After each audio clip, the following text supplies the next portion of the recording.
చంటి అయితే రంగులు తెచ్చి కృష్ణుడి దగ్గరికైతే ఇలా అంటూ ఉంటాడు. అమ్మగారు ఏదో విషయంలో బాధపడుతున్నారు. ఆ బాధని నువ్వే దూరం చేయాలి. ఈ హోలీ కారణంగా ఆవిడ బాధని దూరం చేసి ఆనందాల్ని దగ్గర చేయాలి. అది నీ బాధ్యత అని చెప్పేసి అయితే చంటి మొక్కుతూ ఉంటాడు. అదంతా విన్న చంచలమ్మ అయితే చాలా దీనిగా ఫీల్ అవుతూ ఉంటుంది. నా మంచే కోరుతాడు చంటి ఎప్పుడు అనేది అనుకుంటూ ఉంటుంది.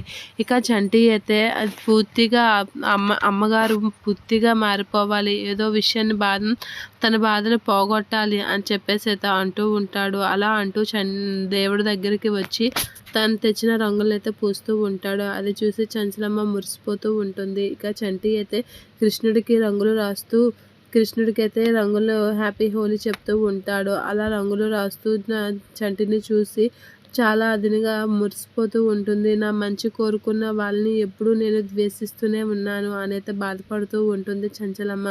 ఇక చంటి అయితే కృష్ణుడికి రంగులు రాసి అక్కడి నుంచి అయితే వెళ్ళిపోతూ ఉంటాడు. ఇక చంటి చేసిన పనికి చూసి చంచలమ్మ అయితే అలా చూస్తూ ఉండిపోతూ ఉంటుంది. ఇంత మంచి మనసుని నేను ఎలా ద్వేషిస్తాను, ఇంకొక సింధూర చేసిన పనికి కోపం వచ్చి ద్వేషించడమే కానీ వీడు ఎంత మంచివాడు అని చెప్పేసి అయితే కార్తికేయని గుర్తు చేసుకుంటూ మురిసిపోతూ ఉంటుంది. నా కొడుకుంటే ఇలానే చేస్తాడేమో అన్నట్లుగా మురిసిపోతూ ఉంటుంది చంచలమ్మ చంటిని చూసి. ఇక చంటి అయితే కృష్ణుడితో మాట్లాడుతూ ఉంటాడు. అమ్మగారి కష్టాలు పోవాలి అని చెప్పేసి మాట్లాడుతూ ఉంటాడు. ఆ మాటలన్నీ విన్న చంచలమ్మ అయితే చాలా బాధపడుతూ ఉంటుంది. అలా బాధపడుతూ చంటి కసి చూస్తూ ఉండిపోతూ ఉంటుంది చంచలమ్మ.